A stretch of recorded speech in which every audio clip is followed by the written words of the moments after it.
I am Mukisa Geoffrey from Uganda, from Kyambogo University, a government university, and I teach under the Department of Geography. So when you check back home, we find that we have a diverse of the environmental challenges which I could highlight. One of them that we currently have is that we have an aspect of climate change, because as of now the climate has changed because we not receive rainfall at the right time when you're supposed to have it. We also do have an increasing rate of deforestation.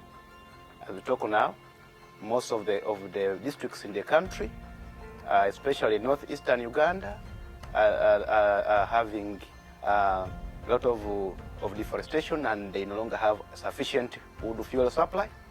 We also have wetland degradation. This is very common in the urban, where they are dumping waste in wetlands, plastics. They are also dumping industrial chemicals in the wetlands. And when you look at the rural area, they are reclaiming and clearing these wetlands for cultivation of rice and yams. So that is one of the challenges that we are having also in terms of environment. We have severe soil erosion currently occurring in many mountainous areas, like Mountain Rwenzori, Mountain Elgon, the Kibale. Those regions are experiencing erosion.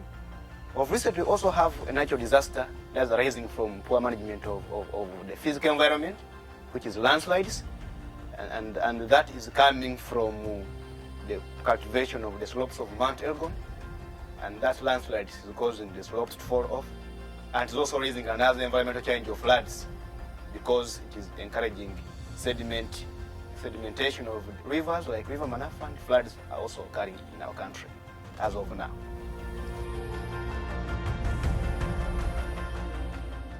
We have restoration programs that are ongoing. For example, as regards proper catchment management, where we are having the Manafa catchment or watershed that is currently experiencing floods, because it is a mountainous, it's a catchment originating from the mountain, is experiencing landslides. There are programs of afforestation. Trees are being planted through educating the locals about the importance on the slopes, and this is being done at a watershed scale. The government has passed a policy, so it's facing implementation challenge, the policy of evicting people from all wetlands in the country to ensure that they regenerate naturally.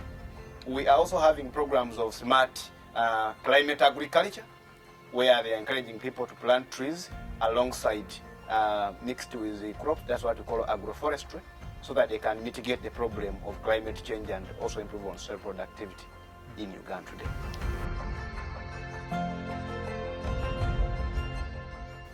Yeah, if I'm to look at them, one of the ways which, if I am to use the training that I've gotten here, there's a simple challenge I would think that we need to address in our country. One, how the projects that are targeting restoration are designed. We need to adapt a restoration project that starts from the landowners and users, so that the central government works together with the land users, unlike what has been happening back home, where the policies come from the central government and the funders. So then the locals or the natives reject projects. For example, one of the projects of moving people from wetlands has faced resistance because the natives and landowners or users were not consulted on how it is going to be done. They were not given alternatives.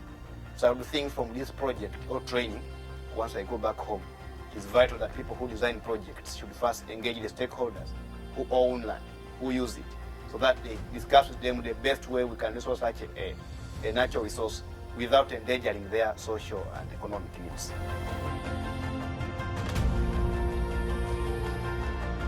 I am very happy. One of the things that has been done when I'm here, though I am not sure of implementation, the government has put a ban on transporting any charcoal to urban areas. For me, I think with the climate change which is now occurring and is evident in Uganda, if we restore, for example, wetlands, if we restore forests and the natural systems function normally, we are having high chances of solving the problems of climate change. And that means that once climate change is solved, there is sustainability in agricultural production globally.